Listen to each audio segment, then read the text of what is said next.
Hey everybody, thanks for joining us this evening. Um, so tonight we have another jam-packed event. First off, what we'll do is start off with um, the new segment, and then we'll go into a mini How to CTF event for all the folks who haven't had an opportunity to try out a CTF. The ISS session CTF is a perfect place to get started. We do note that there are a few teams who've already signed up, which is great. For anybody listening, if you have a team that you have not signed up already with, please do so. Or if you know any friends in your classes, um, please just remind them to actually go and register for their team because you can't participate if you don't register. So just a reminder, we have a lot of different prizes that we're offering. We have our workshops that are happening just before the actual CTF. So the workshops again are happening between February 28th and March 4th, and then the actual event will start March 5th and the 6th.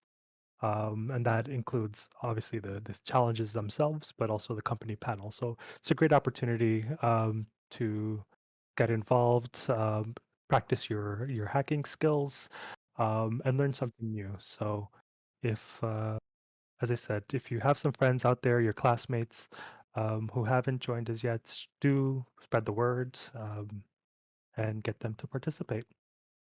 And so that was my uh, quick announcement or reminder for the community.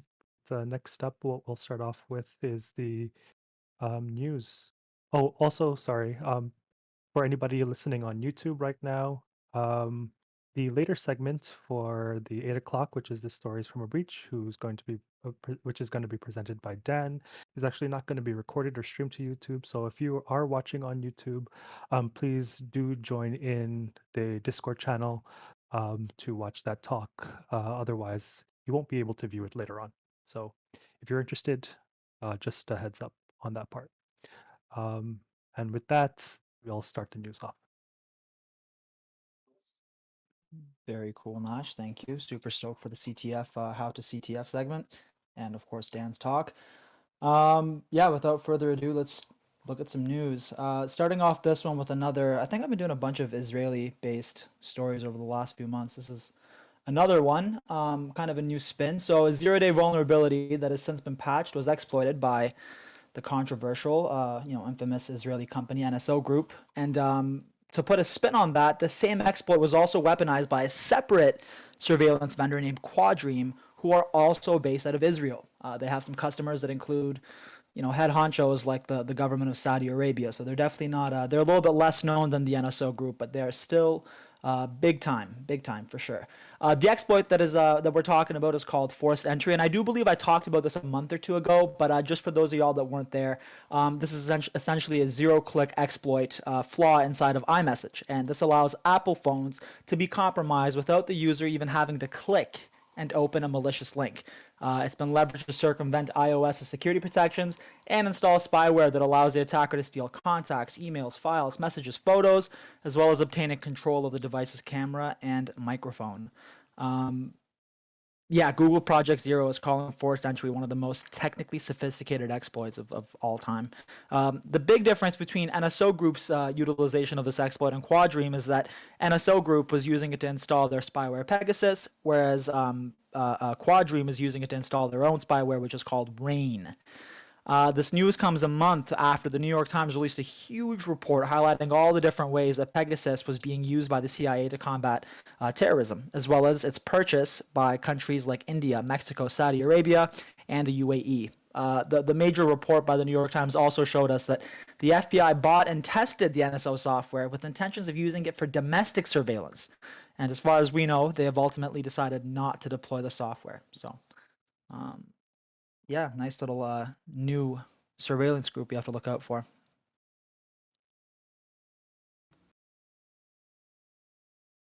So this is pretty remarkable. Hacktivists say they hacked the Belarusian rail system to, with the goal of preventing Russian military buildup ahead of a possible Russian invasion of Ukraine. This was a couple of weeks ago now, but still, the I'm not current on the tensions between Russia and Ukraine, but at the time it was reaching fever pitch. So the Belarusian cyber partisans, the group that claimed responsibility for the attack, announced on Twitter that they had breached the country's national rail system, encrypting the bulk of its servers, databases, and workstations, as well as destroying backups. They stated they had the keys to decrypt all assets on condition that the state release the 50 political prisoners most in need of medical assistance and prevent the presence of Russian troops within Belarus's territory. The hackers emphasized that automation and security systems were not targeted by the attack to avoid emergency situations.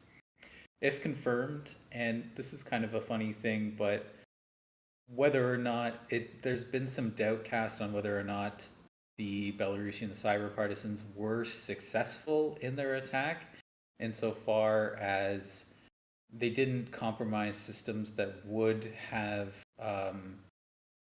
caused disruptions in emergency situations, but did claim to have gained access to a significant portion of the Belarusian rail system's assets.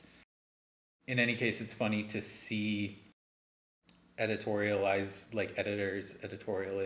kind of casting suspicion upon the success of this attack in the case of a minor political group when criminal and state organizations are often accepted without question the success of their movements. But this would represent perhaps the first time ransomware has been used by a hacktivist group for the sake of a political agenda. So kind of a major thing.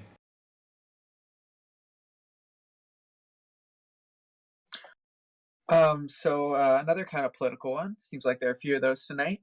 So APT-29, which is a Russian-linked attack, not supposed to be news, but attack actor, targeted European diplomatic missions and ministries of foreign affairs with spear phishing, which are basically targeted phishing attacks.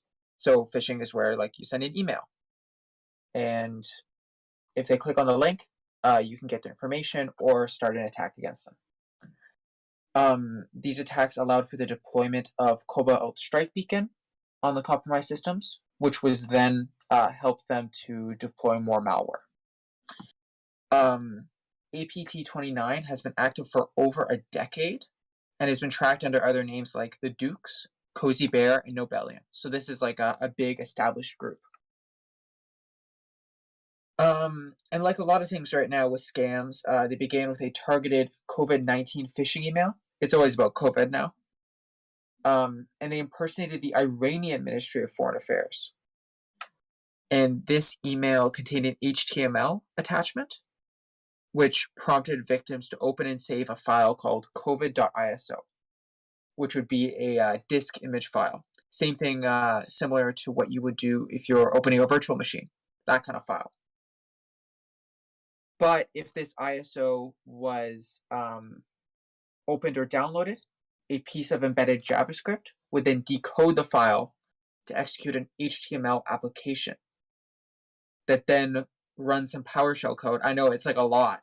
It's kind of a big chain of stuff that then loads the Cobalt Strike Beacon.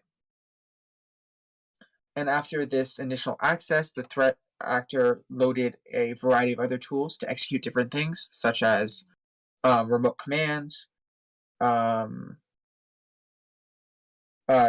do more reconnaissance on the system, or to do exploits such as privilege escalation. And a lot of people believe this group is a super serious threat, with one researcher noting that they are very persistent, they have good operational security, and they know how to create convincing phishing messages. Which I've just noticed from like the past little while of doing these news stories that it seems like there's more to do with politicians and politics. Like before, it seemed like it was attacking companies and stuff, but it seems like there's a lot more against politicians and governments more so.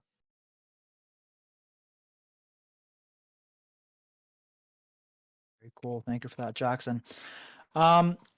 A family of malware called Update Agent has been circulating since around November, maybe December of 2020. When this malware family first came out, all it really did was steal information such as product names, version numbers, system information, and it maintained persistence via really rudimentary methods. It was really not a big something to worry about, right? It was a very small time kind of malware. Since then, since its inception in November 2020, the malware has developed many new bells and whistles, including aggressive second stage adware payload that installs backdoors on the infected Macs. This is starting to become a much more kind of like a suite of malware kind of thing. It's really becoming huge. Microsoft researchers, who it's strange, I know Microsoft is one that's doing research on this, but they're obviously huge. They're reporting that Update Agent also sends heartbeats to let the attackers know that it's still running. One of the adwares that it's known to install is called AdLoad, which uses an ad injection software and has techniques that allow it to intercept the device's communications and redirect the user's traffic through adware operator servers. What this essentially does is that it allows Update Agent to inject ads and promotions into web pages and search results. By installing a separate web proxy to hijack the search engine results, it can inject more ads into the web pages, and this allows a person-in-the-middle attack, which is used to siphon ad revenue from the official website holders. It's become a very, I don't know if you can tell, a very, very sophisticated piece of malware.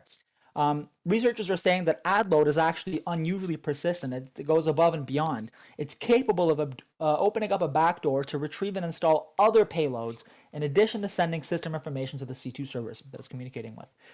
One of the recent additions allows Update Agent to remove a flag. This part is actually insane. This blew my mind. Remove a flag that Gatekeeper adds to downloaded files. On Mac OS, what Gatekeeper is that it's a security mechanism that notifies a user that a file was downloaded from the internet, and it also ensures a software doesn't match known malware strains. The signature of the software doesn't match these malware strains. Although the removal of this flag is not new, it does indicate that Update Agent is under regular development. And just to clarify, if there's any Mac users in here, it's when you download something, from the internet and you double click it to open, it says, "Are you sure you want to open this? It's downloaded from the internet." This removes that flag completely. It's berserk in my opinion. It's wild stuff. And finally, yeah, Microsoft says that Update Agent is masquerading as legitimate software. So the kind of saving grace is that users have to be tricked into installing it. It's a very deliberate way to obtain it, I guess. So not a huge thing to worry about, but wild stuff, man. Wild stuff.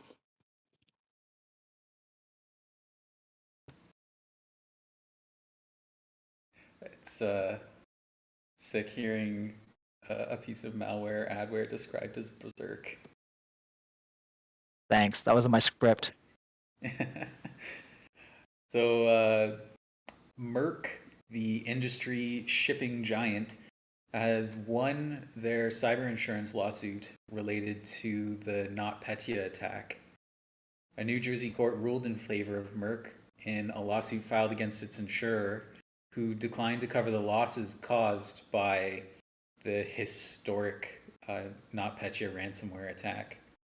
The global June 2017 incident impacted thousands of companies, destroying the data on more than 40,000 Merck computers, and this took the company months to recover. And of course, while ransomware has become ubiquitous, it all kind of started with that event, the NotPetya ransomware attack, which incidentally was also part of a political and military assault against Ukraine by Russia, which the worm-like nature of the NotPetya ransomware, the way that it used to spread, resulted in a significant amount of global collateral damage, including for Merck, approximately 1.4 billion in damages from business losses by their estimate due to the outage and cost of replacing all affected systems. Merck's comprehensive all-risk insurance policy at the time covered software-related data loss events, but the insurer declined to honor the claim based on the attack being part of Russian hostilities against Ukraine, claiming that it fell under the active war exclusion, which is typical to most such terms clauses, contracts. But the court ruled that because language in the contract did not specifically mention cyber-related events, the clause did not apply to this particular incident. Probably the last time that a cyber insurance contract wouldn't include some kind of specification or justification ensuring that cyber insurers wouldn't have to pay out in a situation like this.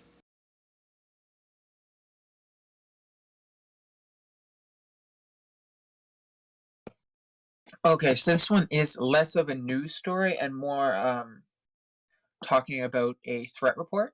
So kind of talking about the last year and some of the statistics about different types of attacks. I thought there was some interesting stuff.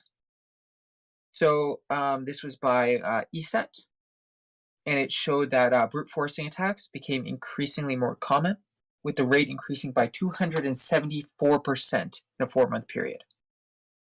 And these attacks obviously weren't just going and trying every single possible password. They used dictionary-based attacks, so they looked through a list of pretty common passwords and tried those, which I guess shows that those are working, that people are using common passwords, and they should try to make their passwords more secure.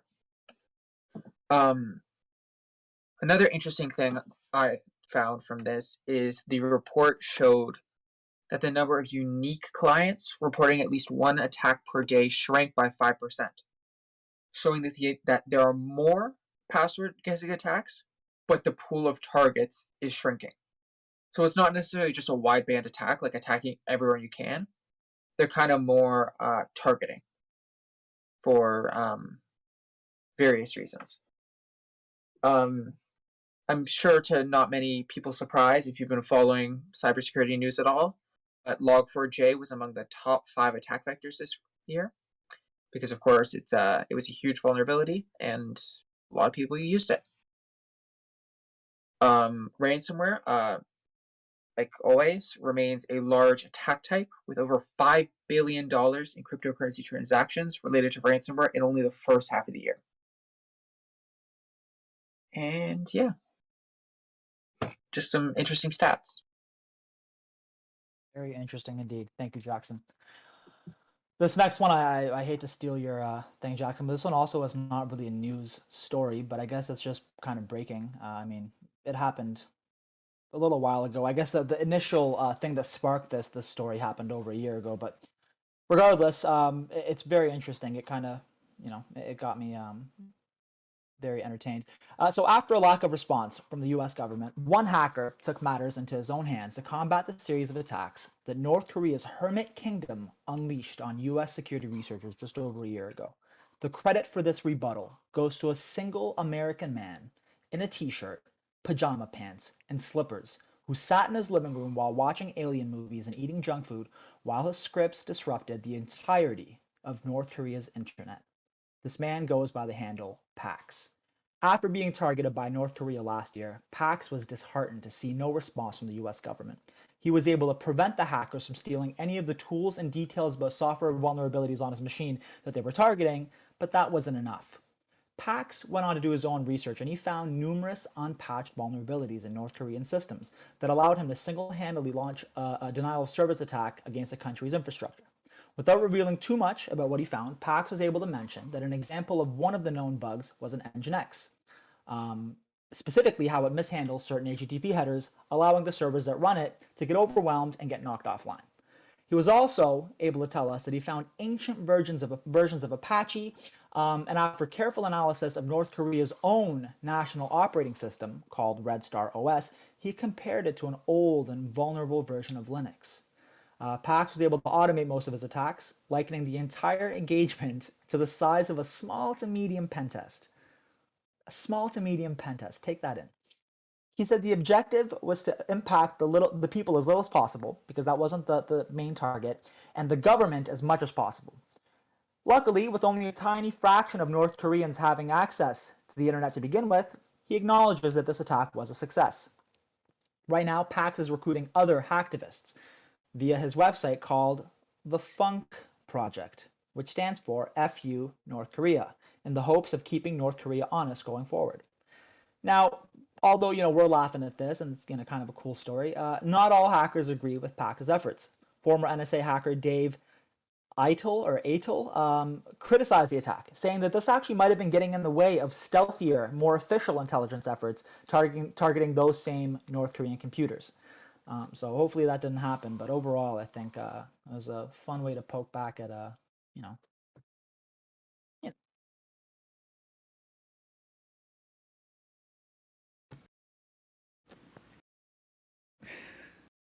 Something that I wanted to mention with respect to that Merck story, if that was the first time that you had ever heard somebody mention the NotPetya attack, I can't recommend enough the book Sandworm by Andy Greenberg. That a Wired journalist telling the story of that attack, and also the Russian APTs hacking groups surrounding it. So this one's kind of close to my heart.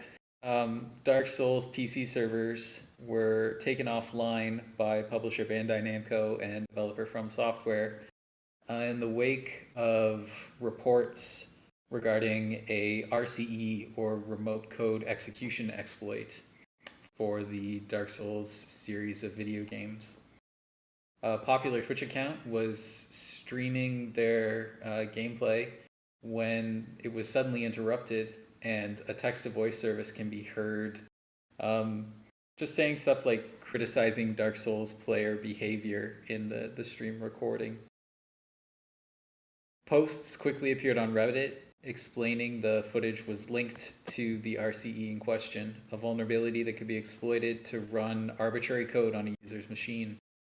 Someone on Twitter, claiming responsibility for the attack, insisted that they had not harmed the streamer's system, but had chosen the popular platform to demonstrate the exploit's capabilities and push the developers to remediate the vulnerability, because once an exploit goes public, it kind of lights a fire under developer seats to do something about it. It's unknown when the servers will come back online.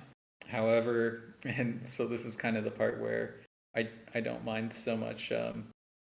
Console versions of the game are unaffected, and so I can still play Dark Souls PvP on my PlayStation because those servers remain online.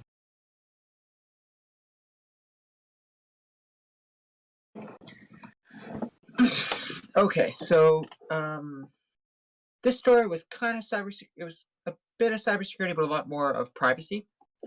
So the IRS has announced that it will transition away from using third-party software for facial recognition. Once I read this kind of seemed a little absurd to me, because they were using like it says, they were using third-party software to run the facial recognition for the government, for the revenue service. So whenever you were going to create an online account for the IRS, like to file tax returns or apply for benefits and stuff like that, you had to basically upload a picture of your photo ID, so like a passport or a driver's license, and then a video selfie, which the system would then compare to ensure that they match and that you are who you say you are. And so this was required to create a new account and to be done by existing accounts by next summer. So there were a lot of people who objected to use of this service, privacy and civil rights advocates, and members of both U.S. political parties. They both, separately, groups of, I believe they were senators, wrote letters to the IRS arguing against it. One group cited that a third-party service should not have the power to stand between citizens and the government. And any storage of sensitive biometric data would be a huge target for cyber attacks. Because imagine if, like, I could go in and find a selfie of you, a video selfie of you, and a picture of your photo ID. then using that, I could, who knows what I could do to pretend to be you, especially with these online services.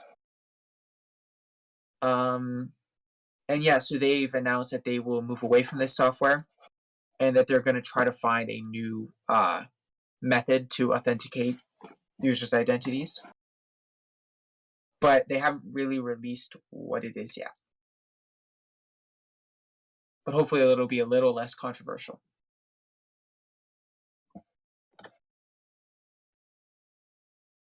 Very interesting. But thanks everyone for the news. Hope everybody enjoyed them. Pretty interesting news stories, actually. A lot of politics going on and the impact of those situations on what we see every day. Kind of wild. So next up, we have the How to CTF segment. So the content team will be going through some CTF challenges that they've put together, and they'll walk you through how to approach CTFs in general, and hopefully you can get some insight in what you should be looking for when you attempt a challenge. So take it away, CTF team. Thank you for that segue, Nash. As Nash said, this is our How to CTF segment. Normally, we run these before every CTF we have with our annual CTFs, and this year is no different, surprisingly, to that. So pretty much what we're going to do is, as Nash said, is we're going to take you through what goes around a CTF, what is a CTF. We'll be showing you how we solve some of these CTF challenges. And then Hashir at the end will also present you with some resources which you can use to get yourself prepared for the upcoming challenge. So I'll leave the rest to Chillin to start us off with.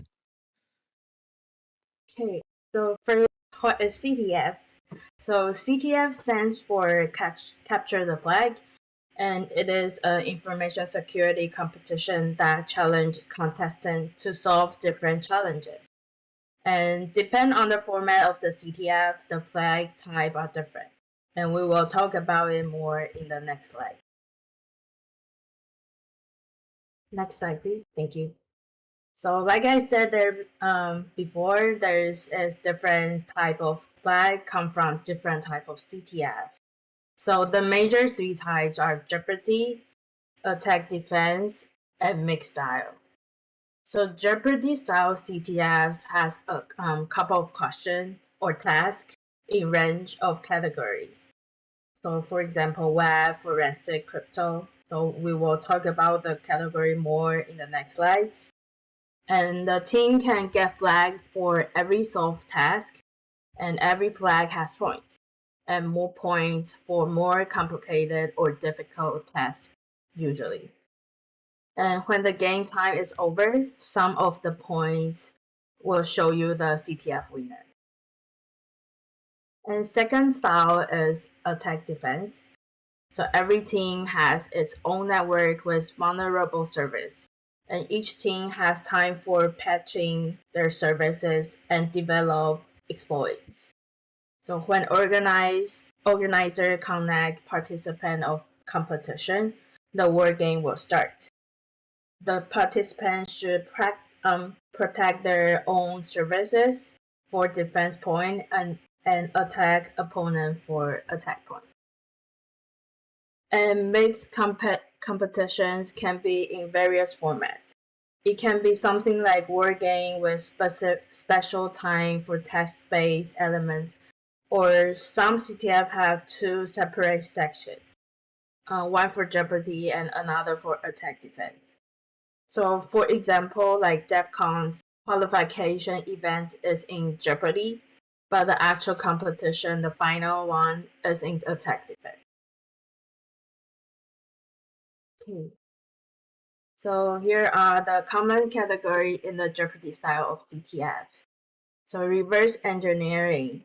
So it's taking a piece of software or hardware and analyzing its function and information flow. So in CTF, it's usually software because it's easier that way. And second is networking. So networking, the challenge will relate to monitoring the network and packet capture. So it's like similar activity as we did in the network class, where we capture the packet with Wireshark. So system administration. So this one is usually on Linux, and the participant has to do certain action to the system to get the flag. And next is programming. So this is using your programming skill to solve the challenge. And cryptography. So sometimes it needs some math skills, and sometimes the crypto will evolve that technography too. And sometimes technography will be another separate category.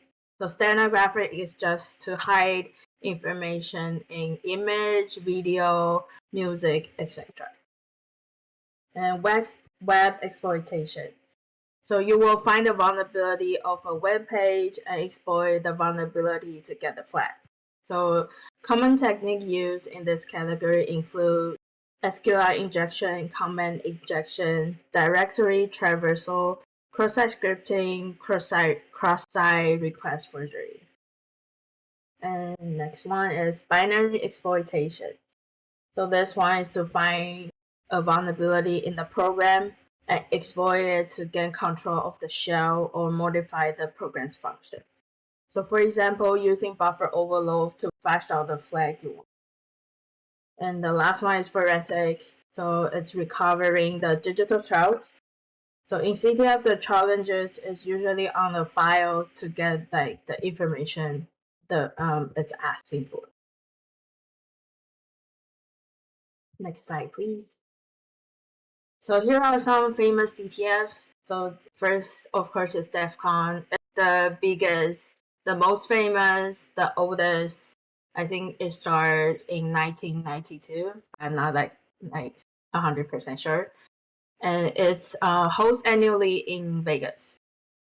And the second is like the Google CTF. Like so, Google have its own CTF. And if you're interested in, you can participate online for the qualification. And the Hack the Box CTF. So we do a lot of practice on the Hack the Box, and the Hack the Box have its own CTF too. And the last one is Pico CTF. So Pico CTF is like very beginner friendly. So our CTF's difficulty level will be similar to Pico CTF, and it's also a platform for practicing because they put on their older challenges on their platform for people to practice. So there is a World CTF team rank. So this CTF teams participate in the events that can cumulate the scores. For example, the DEF CON can definitely accumulate the score, and if you make to the final of the Google CTF, you can accumulate the score too.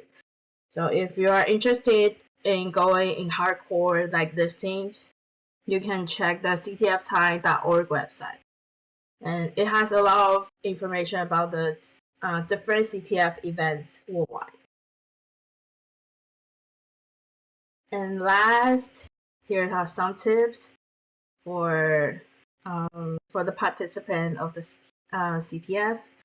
So first is we all have to start somewhere. So encourage yourself to participate in this event.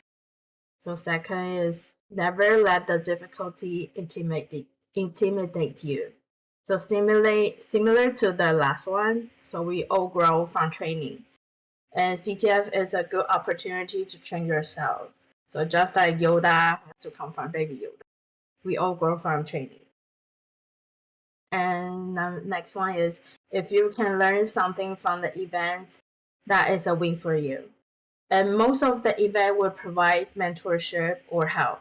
So if you are hesitating to sign up for CTF because the difficulty, I will always suggest just give it a try. So the worst case is just won't get a prize, right? But you will definitely learn something. And the second last one, it is more than a competition. So a lot of CTF would have talks and workshops. So it is also a good opportunity to sit in for some talk and learn some more techniques. And the last one is to enjoy the time with your team.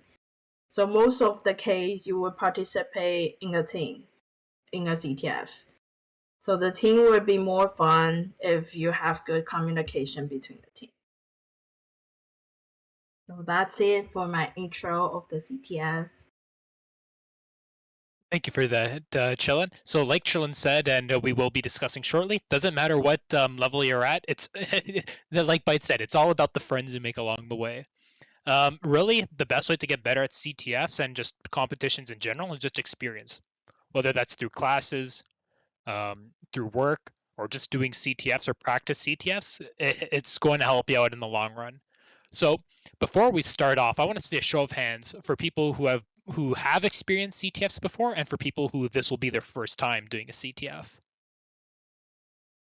So just in the stream questions, you can just go ahead and put how experienced you are there. I think Byte's done a few CTFs before, but pretty much, regardless. Yeah, as Kyle said, he's been to a lot of them. They're a lot of fun. Cher's been to quite a few, and there's a reason why people who have attended CTFs before always tell you that they attend many CTFs, and that's because they're a lot of fun. And looks like we have a few people who have done their first as well. But it doesn't matter what difficulty you are. We hope that we'll teach you guys enough about it at the start. So let's start off with the most common type of challenge. Well, typically one of the most common type of challenges that you'll see, and that's connecting through SSH or Netcat. So what is SSH and Netcat, first of all? SSH is a common protocol, typically ran on port 22, but it doesn't have to be that way, which is used for encrypted communications across networks. Most notably, if you know what SSH stands for, you know it stands for Secure Shell, and that's important to it because the whole purpose of it is to create a shell or to connect to another PC pretty much directly. If you want a comparison, you can kind of think of RDP as a way. Not exactly a perfect comparison, but it's a good example, I would say. On the other hand, there's also Netcat, which is a program that can use both UDP and TCP connections. It can read and write in addition to this. It's not a specific protocol standard like SSH. It's more of something that you can kind of use to test out ports, see what kind of traffic is being sent, what happens when you send traffic. But in CTFs, it's typically used for challenges with an expected like protocol or expected traffic. And usually you can work with it. So it's usually plain text, so that way you can work with it. But unless if the challenge requires it to be encrypted, generally you're going to see it in plain text. So these challenges revolve around making a connection to a remote machine where the challenge will be hosted. In the case of SSH specifically, typically you're stuck using a specific user or account, so that way you have specific roles or tools that you have to work with. For example, let's say if you're doing a system administration challenge, or maybe even this would be considered exploitation, maybe you might want to be taking advantage of a cron job that will allow that for some reason it is always running sudo on a file. So for example, to solve that, what you would do is you would just pretty much change that file to have whatever commands you want into it, and whenever the cron job occurs, it'll automatically run that at the highest level possible. Netcat challenges are pretty variable, but typically they usually run like a custom type service, which I will actually be showing you for the challenge that I'll be demonstrating. And it's one of my personal favorites. This one is hosted on Pico CTF, and it's called Flagshop. So what I'll do here is I'll show you my browser quickly. So before I actually start explaining the challenge, I want to show you what you're observing right now. What you're observing right now is pretty much a vague idea of what most CTFs will look like. You'll have your categories such as web exploitation, cryptography, reverse engineering, forensics, binary exploitation, a whole bunch of miscellaneous ones, and general skills, which will also be present in ours as well. Within each category that you pick, there's going to be a whole bunch of different questions varying on the amount of points that they are. Usually with the points that there's two types. There's either static, like Pico CTF does, where it's weighted that specific amount, and no matter how many people solve it or the lack of people that solve it, it will always be that amount. The second is dynamic, which we will be hosting our CTF on, which changes depending on the amount of people who solve it. So the less people that solve it, the more it's worth. The more people that solve it, the less it's worth. So pretty much that way it's rewarding users for kind of getting more challenges that were less solved. So anyways, going on to the challenge, let's say we're going to pick our specific one and we're going to go with the Flagshop over here. what you usually find is a description, the name of the challenge, and with the description, we can say there's a flag shop selling stuff. Can you buy a flag? In this case, it's basically telling you what the brief instructions of that are. What it'll also tell you is to connect with Netcat, Jupyter, Challenges, Pico, CTF, and then the port. So what we'll do here is we'll quickly just copy that, get into your terminal of choice, and we will begin the challenge. So first things first is as soon as I paste that in, you will see that we now have a sudden connection, and it starts bringing you on this output. So the first thing is with this challenge, when I was first solving it, is I checked account balance. So what's that about? What we'll notice is that we have a balance of 110. And now what we can do is we can go to buy flags. So we can see 2 flags for sale, definitely not flag, and 1337 flag. So obviously we're going to want to check the one that's the real flag, which is the 1337 flag. So what we'll do is let's try doing 2 here. And it says 133 flag costs $100,000, and we only have 1 in stock. As you can guess, with our balance here is we do not have enough to purchase it. So let's say maybe it has poor access control. Maybe it doesn't actually check your at all, or check your balance at all. So we'll try doing that. Unfortunately, not enough funds for transaction. So unfortunately, there is a check in place. So we're going to try to figure out how can we go around that. So let's try the other one, the definitely not flag. And it'll tell you that these knockoff flags cost 900 each. Enter your desired quantity. So let's say we want to buy 1. We can see that the transaction does occur. So it is changing values as you would presumably expect from a challenge like this. So now that we know that that's working, let's try playing around with the one thing that we're able to mess around with a little bit more. So how about if we try to buy another one since we don't have the quality? It'll tell you the final cost is 900, but we don't have enough to complete it. So what we're going to try to do now is maybe we want to try buying -1 flags. What you'll notice is something a little weird happens. You never get a final cost. And we can summarize this to obviously being a negative amount, you're not purchasing any flags. So what it'll kind of do is it'll try to skip that amount, or we know that something is going on there.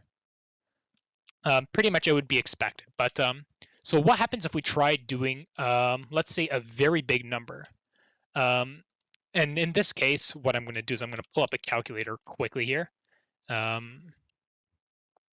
I've already kind of put in this calculation before. 2 to the power of 32. Does anyone know what this number is?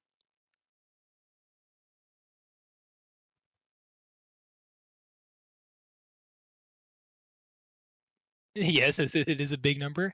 And yeah, so pretty much it's okay, yeah, I see some people already coming up with what would be the answer. But yeah, so pretty much one of the most common integer overflows that you'll see, at least with port checks, is that something called an integer overflow is when you start pretty much overflowing the integer because it can't handle it. So in the case of, I'm going to just grab paint over here just as a quick example. So let's say 2 to the 8th. So let's say that there is I apologize for my handwriting here, but so what we can do is we can represent pretty much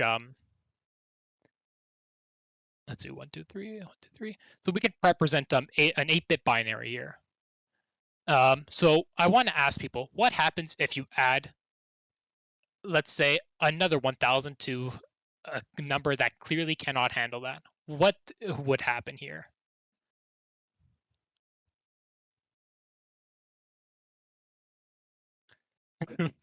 From Connor, I think the PC will explode. So pretty much, yeah. So what'll happen is it loops back. I'm not too sure if the number here will be exactly right, but the problem is that the max number in this case would pretty much just be a string of 8 ones. When you add something that goes past that, I believe in this case, I could be wrong on this, but pretty much what would happen is it would overflow into a number like this. So pretty much it exceeds the size and it has to kind of loop it back over. There's also another type of integer, and that's called assigned integer. And in assigned integers case, is what happens is that the first number of the 8 bits or whatever the amount of bits will usually be referred to as either a 0 as a positive or a negative. In the case of an unsigned integer, it's always positive. But in the case of a signed integer, it can be either positive or negative. So with what we just said, let's say I have a positive number and I keep making it so big. What happens if it loops over? What will the positive number become if it exceeds that amount? Correct. It would be a negative number. So what we're going to do to test that theory to see if it's vulnerable to an overflow is we will try putting in the max number of signed integer plus 1. So in this case, well, I'm going to do a little bit past that, but in that case, I've posted the number. It's pretty much 2,147,000,000, something like that. So let's try 214848 or whatever. I'll just put in something like that. I think the connection actually closed because I took my time there. So I'll just quickly just redo that one again. 2148485646. And I want to know, did anyone notice what just happened? Like not in terms of like the technical details, but whereas in more of how the application reacted to that. There's something, it's not too noticeable, but something did happen.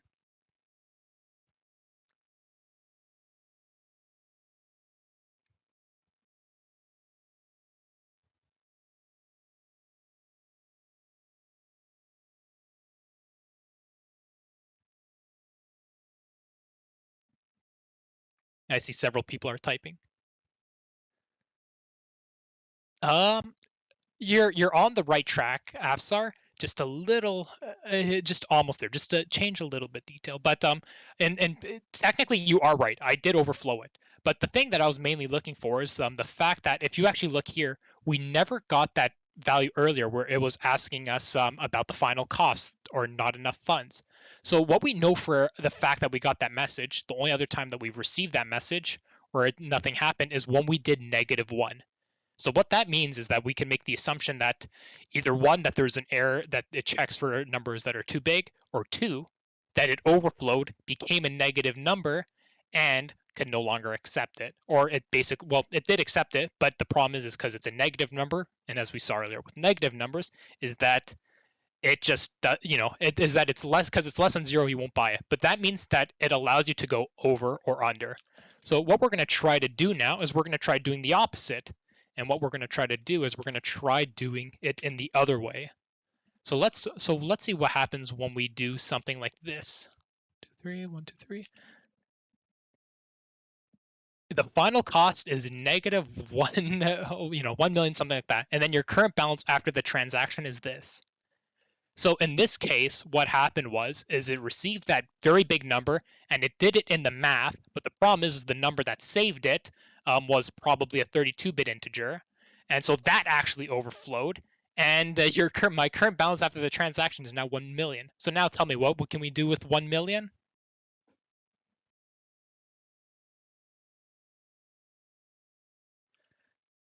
Yep, correct. Buy the dip or the flag. A nice vacation would be nice too, but there you go. So the way that challenges usually go is that you'll get something called a flag, and this is what they look like. It's usually the word of the competition, in this case Pico CTF, with the brackets, and then with the actual flag on the inside. Pico CTF bracket will never change, at least to what the criteria of that event is. But there it is right there. And then what you can do is you can print your flag over there, submit it, and then if it says you solved it, then there you go. Bob's your uncle, and you have gotten some points for your team, and you solved the flag. You think Jem would be my friend if I had $1 million? Probably. I hope he would. Anyways, there's that challenge briefly, so I will move it on over to the next one, which I believe is with Pablo. Yes, it is for sure. What up, everyone? Cool. So I'll be talking about file-based challenges. Just to briefly talk about them. This will probably be very common. You'll see these quite often in, especially with RCTF, and I know with the Pico CTF.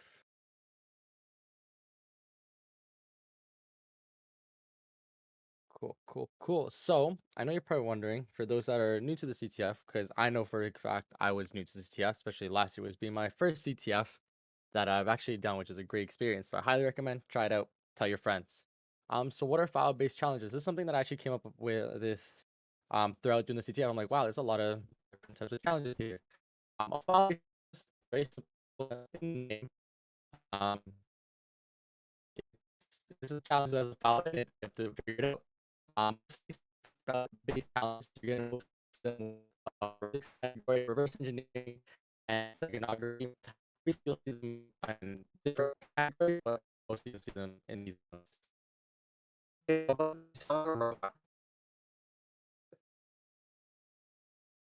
Wait, how do I sound now? Yeah, you sound better. Mic overflow. Just want to let you know. Before it sounded like I taken you talk. I'm like, wait, are you lagging or is it just me? Hold on, how much did you guys hear? you sound better now. I don't remember Okay, I'm what. just gonna restart. Sorry about that, guys. Okay, I'll just restart. So file-based challenges. Um, Wait, you guys can hear me now, right? Just want to make sure. Yeah, You you're sound good. great, man. Wally. Awesome, cool. So just quickly what I said earlier, file-based challenges are very common challenges that you'll see on a lot of CTFs. I know this is something that I saw very often when I did my first CTF last year. File-based challenges are kind of given in the name. They're challenges that have a file required. Most likely you'll see these types of challenges with forensics, reverse engineering, and steganography. You'll also be able to see it in other challenges, but these are just some of the most common ones. The type of files you might get a PCAP file, a PE file, L file, or etc. More types of files. So now the next thing I'm going to talk about is Japanese was perfect beauty. The next thing we talk about is how to do a file-based challenges. So huge shout out to Christian, Kyle, and my friend Joseph that helped me out with this one. Kyle gave me the hookup for last year's challenges. I decided to do a cool, interesting challenge that I didn't get to do last year because I didn't have the skills for it. Huge shout out to them that helped me out with this one. So the challenge is called Crackles. This was one of the CTF challenges from last year. It was under the reverse engineering category, which is something that is fairly new to me, and still is, and I'm still learning more about it. But I thought I'd give it a try again to make sure I could see if I could get the flag from this. So, what I'm gonna do is I'm going to share my screen.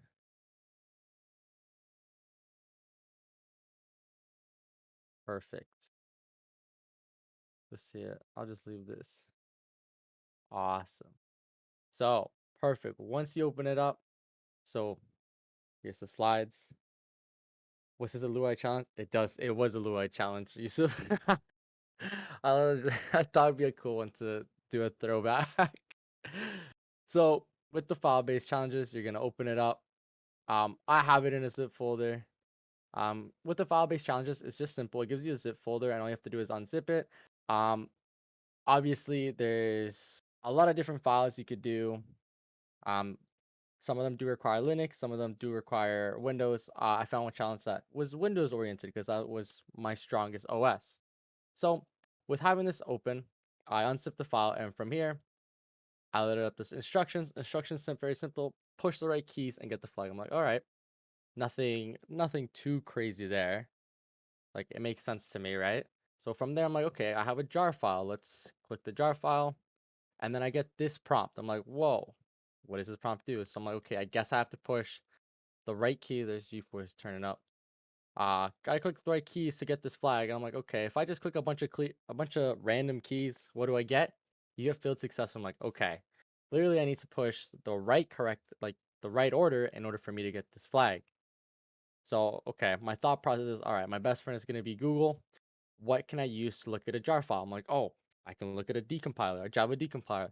So a nice, simple, quick Google search. I googled Java decompiler. There's many out there, but this is the first one that I stumbled across. Called JD GUI. From there, I'm like, okay, simple. You download that.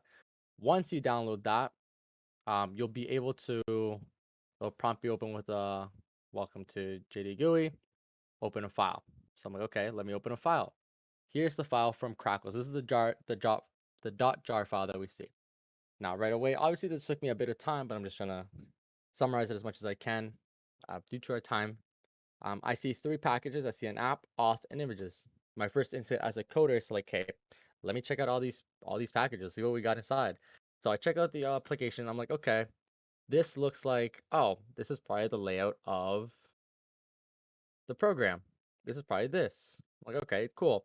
I move on to the next one, authenticator class. I'm like, okay, knowing as a coder, I know that this class probably has the most important keys. So what I do through here is I examine this entire, like the entire code, and I make sure I fully understand it. I see what's going on. And the things that stick out to me is the check entry method and the show flag method. I'm like, okay, this is going to show how I can get the flag for my team, how I can get points up on the board to put our team ahead. I'm like, okay, let's see what this image is. It's just a cat. I'm like, oh, okay, so nothing to do there. So right away, I realized, okay, I'm probably gonna have to mess around with the authenticator class. So that's what I'm gonna focus on. So now, obviously, through here, I'm Googling, I'm looking up different ways to get the flag. I'm looking at all the different methods, like, and I see this method with the check entry. It's like if user bytes equals is the exact same as auth bytes. I'm like, okay, if that is equal, um, it makes it valid. If it's valid, it says show flag. But what it does with it, it takes the auth bytes and it XORs them by B5.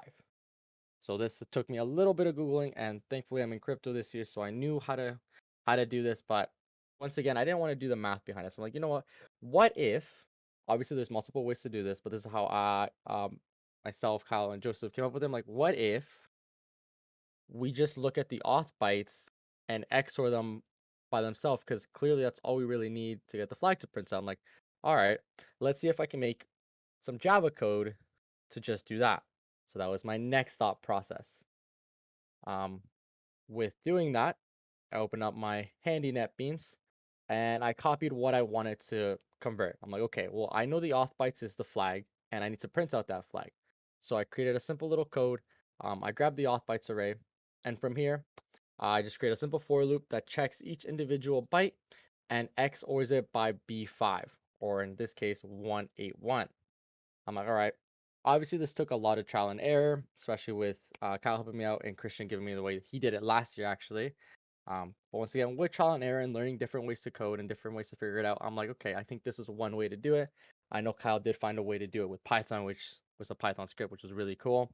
But I wanted to see if I could do it through Java.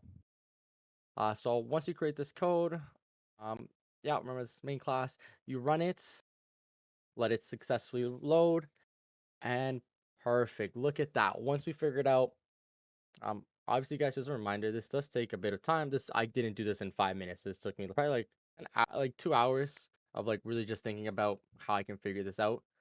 Um, Once I figured out the code, I ran my program. How did you know to XOR with BX5? The reason I was able to realistically, the reason I knew to use BX5 is I just looked at the code and saw that they were using it in here. So I thought, you know what, if they're using it there, I'm gonna use it there as well. There's really not not a crazy scientific. I'm like, if I saw it here, I'm like, I would assume they're using this. I'm gonna use the same thing. Um, Once I'm glad Tokyo can finally sleep at night. Yeah, this one was a really cool one because I didn't get to complete it last year either. Once you run it, here's the flag. So it looks like 20K1T7. I'm like, okay, that looks like a weird combination of keys. Let me figure that out. So um, I don't need that no more. So I'm like, okay, well, what do I got? Two cats. I'm like, okay, let's try out that combination of keys on the jar file. So where's my 0? 20K. I want to make sure I don't miss because it's gonna look really bad if I don't type this out right. T73 and oh, is that an I? I think it's an I. Yeah, I7. Where's my T? TONS. Oh, I misclicked. But okay, so if I type it in again, it will print out the flag. Let me try one more time. If you guys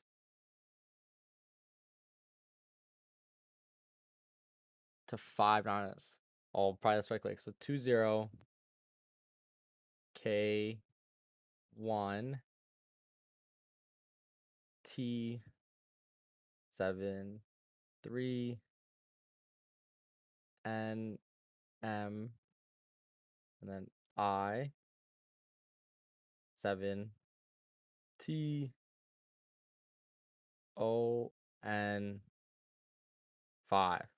Oh, thank you, Kyle. Perfect. Once I figured out that code, here's the flag, and then I would go to the website and type in this flag, and from there, I would be successful to do it. But that's actually it. This did take a little bit. I know I kind of rushed through it, but I did have a lot of thought process I had to think about what I need to do, and I really broke down, really just looking at the code here. I'm like, okay, how can I get the flag here to print out for me? And this is one way I could do it.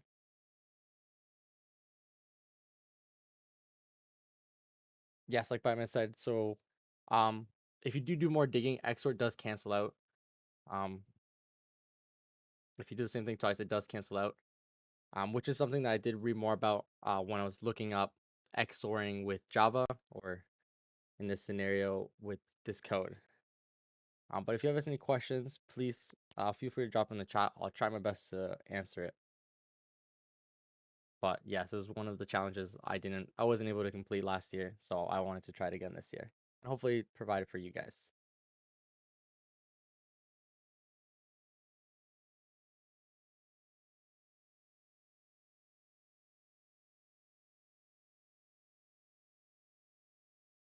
Okay, so now we're going to talk about some web-based challenges. Okay, next slide. So web-based challenges usually involve going to a specific website that's given to you for the challenge, and you try to get access to a page with a flag or to find a flag somewhere. Generally they won't be accessible just by like doing some cursory like clicking links through the website, and you'll have to find other ways around. Okay, next slide. So there's a lot of different ways to solve web-based challenges. Chillin mentioned a lot of these earlier, so I'm going to go through quick. So there's SQL injection, command injection, directory traversal, and just some general tips I have are try to get as much information as you can from public pages and from other sources before you start doing attacks, because you want to try to figure out what works and what will work, what could work.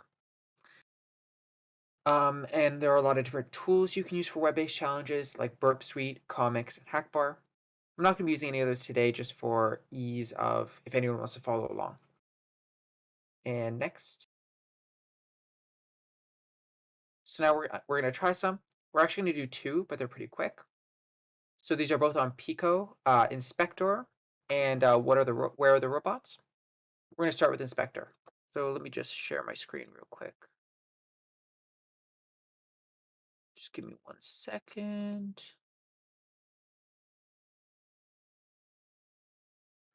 So, like Christian showed, here's all the pages. This is specifically the web exploitation. So Kishore Balan tipped us off that the following code may need inspection. So we have this link. I already opened it. We can look at the hints, but we're not really going to need it. Okay, so here we're in a website. Inspect me. I made a website.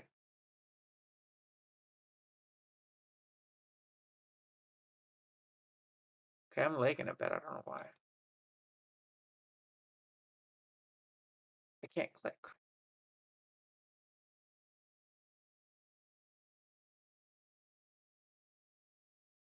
My mouse just doesn't look like it.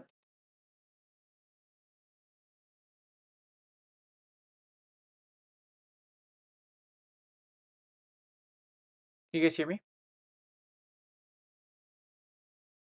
Yeah, we Yes. can hear you. Yes. Okay, I'm having some technical difficulty. I don't know why. Okay, now it just lagged a bit. Okay, yeah, everything's happening at once now. Yeah, sorry guys, I'm having some trouble here.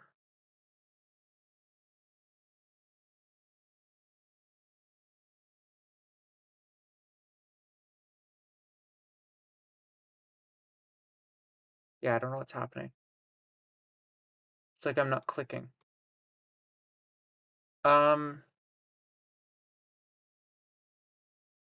You might just have to restart your computer or something.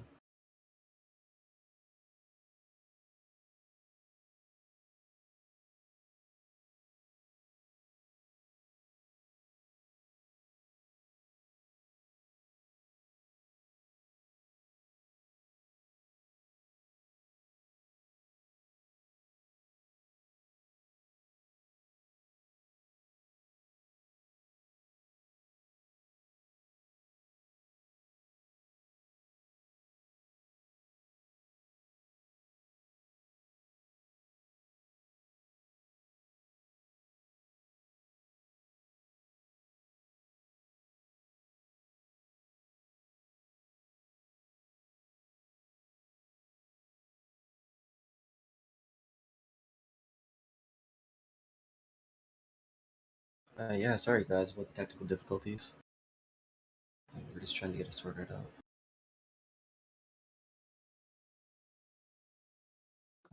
What we might do, Jackson, let's maybe try to do this one at the end. You can probably give a restart and get your tabs re-prepared. What we'll do is take a 5-minute break, transition over to our next segment, and then at the very end, if it's all working again, we can revisit it. It's working now, but I know we're a bit over time. Sorry. It's okay, no worries. Maybe because I was screen sharing. I don't know why though. I couldn't click. I don't know why. Not a problem. Okay, well I can do that later. Sorry guys. It's okay. Is it working now? We can finish it, or I think it's if it, working now. okay, let's Oh, give it a go. okay, it's pretty quick. Hopefully it'll still work when I share my screen. Sounds good. I'll try sharing my screen this time, not just the application. Maybe that'll help. Okay, so we have this Inspect Me. They made a website, and what did they use to make this site? So they used HTML, CSS, and JavaScript. So from that, there are a lot of ways we can usually publicly get a lot of this information. So there are two things I usually like to do when I start a challenge like this, looking at a website, is view page source. So right click and then view page source, which will open up another page. That's just loading. And I'll just do the, yeah, so this shows a lot of the code. So a lot of the time, you can find a lot of stuff about the website here. This one's pretty simple, so you can't find a lot. But in other ones I've seen, sometimes it'll show things about what kind of services the website's using, and stuff like that. So if you can find the versions, you can do research and find exploits. So if they're using an outdated version, that might have some kind of exploits that were patched in a later version that then you can kind of try. So if it says, because they usually publish like change logs and stuff with the updates. So if it says in the next update, patched a SQL injection vulnerability, then you know that there's a SQL injection vulnerability in any version before that. And look, HTML is neat. Here's a third of the flag. Cool, we got it started. Next thing we like to do is inspect.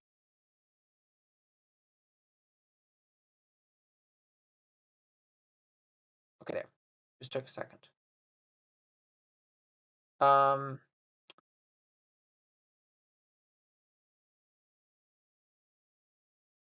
computer's just being slow.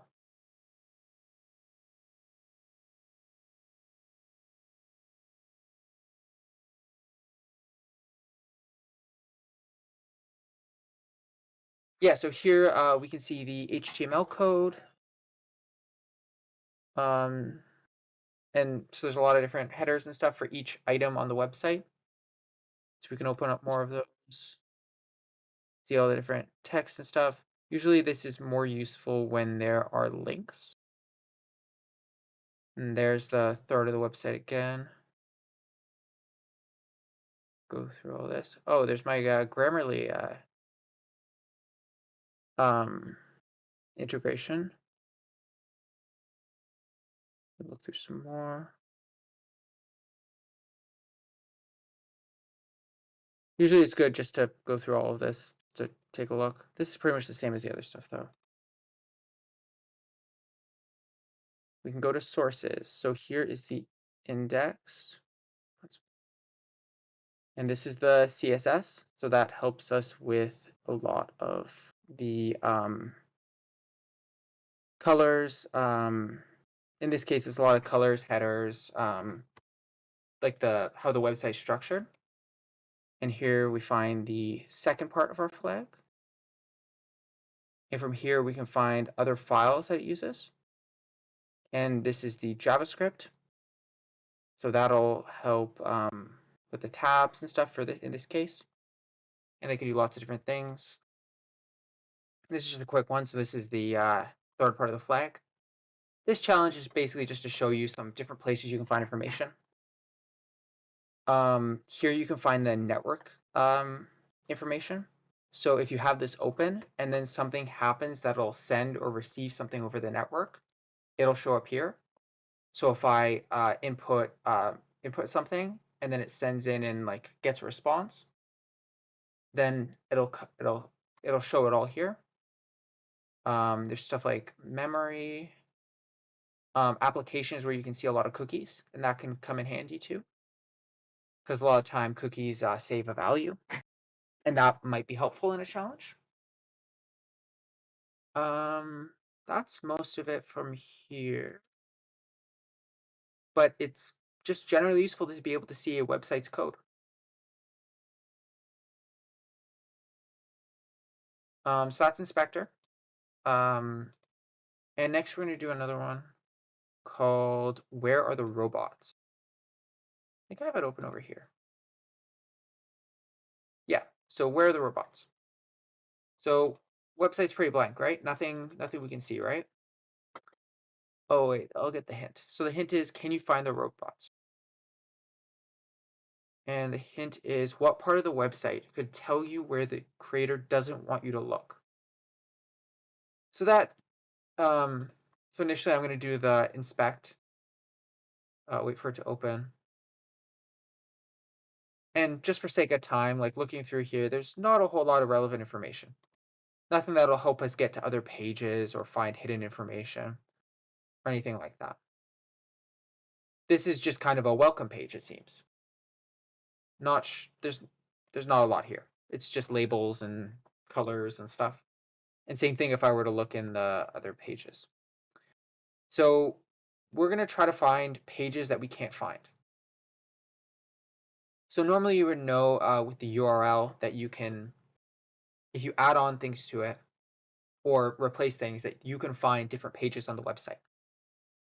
But of course, we don't know what page we're looking for. We're just looking for a page. So in that case, we're going to use something called a site mapper. So these websites, example like Power Mapper, it's like maps a website. So I'll put it in the website address, and then I can click to map it. And that'll give me a list of a bunch of different pages in the website that then I can try out. So these are pages I probably can't see, but I might be able to access, or I might be able to then try to find out how I can access.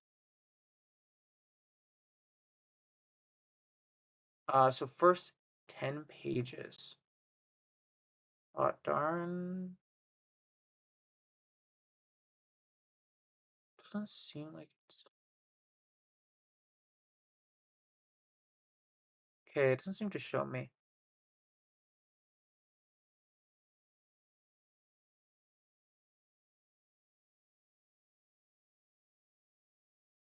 I'll just try a different website mapper.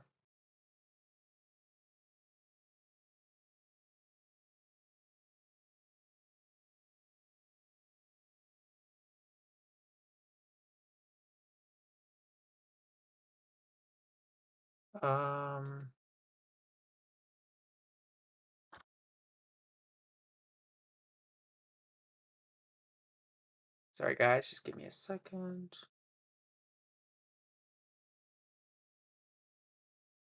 I can't find the one I was using before.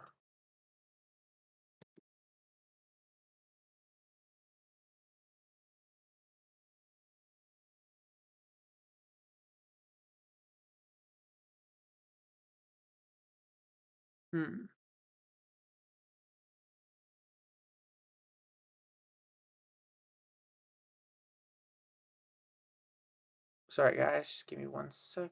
Oh, that's the same website. This...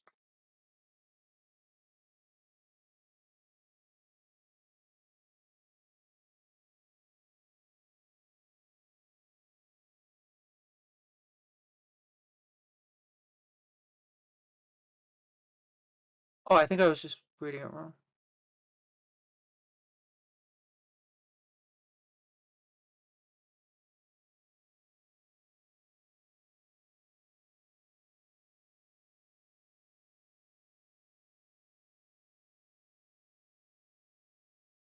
Okay, I can't find the site I was using right now. I'll and come back to it later. Sorry guys. No worries, Jackson.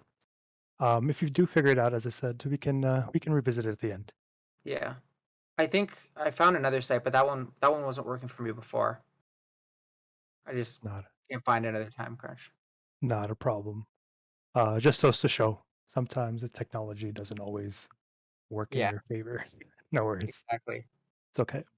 But do let me know if you're Yeah, able to figure it out. yeah, of course.